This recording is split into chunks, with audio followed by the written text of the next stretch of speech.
Hello there, welcome to Play Tennis Practice Yoga. My name is Margaret Bannon, and today we're going to work on a technique to help the inner thighs, the groin, the hips. And all you need is a folded blanket or your foldable yoga mat. And bonus would be if you could practice this up against a wall, and you might even have some yoga blocks handy if you have them.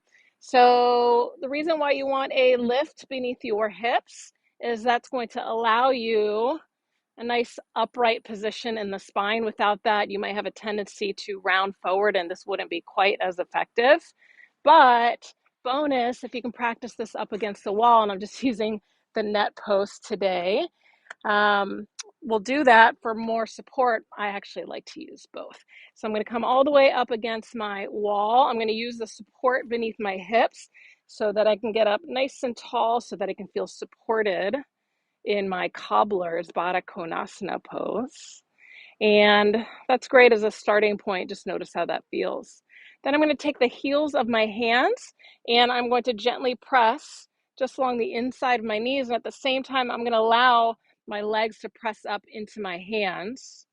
So this might be 10, 20, 30, maybe even 50%. Play around with that. So you'll hold that for a while. And the idea is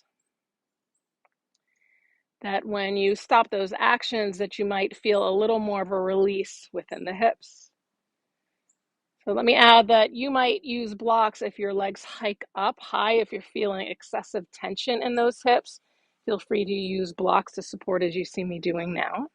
And then let's go ahead and try that again. We'll take the heels of our hands. We'll gently press down within those thighs pressing up into hands.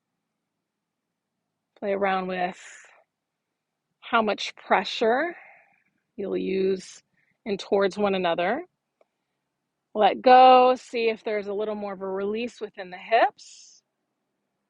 And you'll either hold it here in this upright position. So we're not looking for a massive amount of stretch. It might be subtle, that might be nice, especially because you're going to use this as a recovery tool after tennis.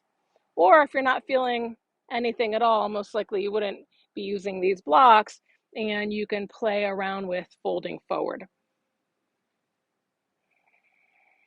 So no matter if you're folding forward or you're in this upright position, you're holding this total for about 1 to 2 minutes. Just being with the stillness, nice after running around on the court to have that balance. And then when you're done, you'll slowly come on out. So that is Cobbler's pose with the PNF technique. This was inspired by a teacher training that I'm taking, Yoga for Athletes. So great as a recovery tool, just one way we can use our yoga for tennis practices. If you enjoyed this practice, please subscribe to my channel, Play Tennis Practice Yoga, for videos every Tuesday.